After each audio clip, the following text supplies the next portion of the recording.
how they're setting interest rates, what they're doing, because what they do affects the markets. So during the pandemic, I started to see this push towards central bank digital currency. And I looked into this. And for me, God showed me that this is really the perfect architecture for Satan's no buy, no sell policy. It's it's fully programmable. Central bank digital currency, for those who don't know what it is, it's fully programmable, fully traceable digital currency that is issued by a government or its central bank. And because it's issued by one authority and it's fully programmable, fully traceable, fully surveillable, they can see all of your transactions in real time, monitor them all in real time. They can track them in real time. They can tax you instantly. They could institute negative interest rates, which would be a deduction from your balance, which would be in your digital wallet. So they really need a few things to have this type of system. They need a high quality digital ID, which they're pushing the real ID right now as well. Yeah. And you need a digital public infrastructure, which is central bank digital currency or a similar stable coin, some sort of digital currency. And then they need a widespread sharing of information. So the reason why it's a threat to liberty is because with central bank digital currency, you really need the government or the central bank's agreement that you should spend that amount of money in that transaction at that location for that particular item.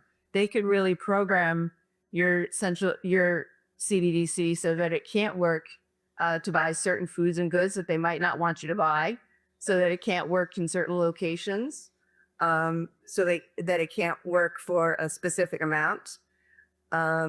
They could program it however they want to elicit the behavior that they want for people. So that's fully controllable by the central bank that issues it. So if it's controllable and traceable, you said, and programmable, is this something that they're creating? Like it's not crypto or NFTs or anything like that, right? Is it like original, like they are making it? Correct. Okay. So it's digital currency that's issued from a central bank as a liability on its balance sheet. So when the central bank issues money, it's a liability on its balance sheet. No different when it's digital, it's still a liability on their balance sheet. So when the central bank issues you the money, they control everything about it. It's fully programmable. They can control how or when it is spent, what it can be spent for, how much you can have. They can set an expiration date on it, which they really like.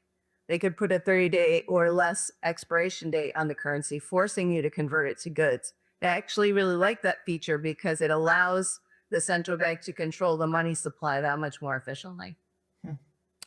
So the reason why this is a threat to liberty is because if the government were to mandate certain certain medical practices have to be taken, or medical procedures certainly need to be taken, they can turn off your money if you don't comply. They could turn off your money if they don't like what you post on social media. They could turn off your money if they don't like your religious practices. They could turn off your money for any particular reason. Let's go back to the lockdowns. If they wanted to keep you in your house or enforce 5-minute cities or 15-minute cities, it's easy to do with central bank digital currency. Your money won't work outside of that radius. And it's completely paperless, right? Mhm. So Yeah, completely paperless.